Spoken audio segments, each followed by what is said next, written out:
দিলে আমার নবী ডাকতেছে, ইহুদি আয় আমার পাশে আয়। কাটা হাতটা বাম হাতের মধ্যে নবীজির হাতে দিলে হাতের জায়গার হাত লাগাইয়া বিসমিল্লাহির রহমানির রহিম বলে একটা মট দিলেন, ফু দিলেন।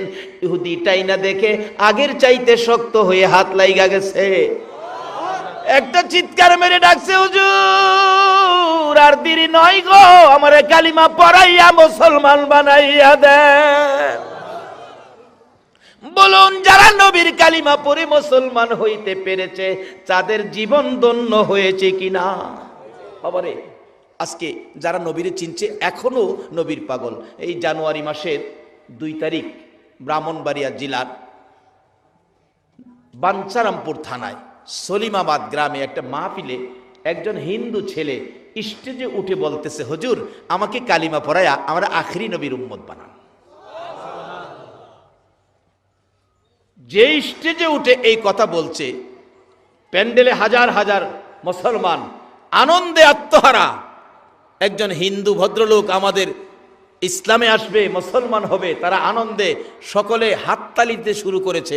অথচ ইসলামী অনুষ্ঠানে হাততালি দেওয়া ঠিক না, আমি বাধাও দিলাম না। তারা যে খুশি হলো, একজন ভাই আমাদের মধ্যে আসতেছে, খুশি।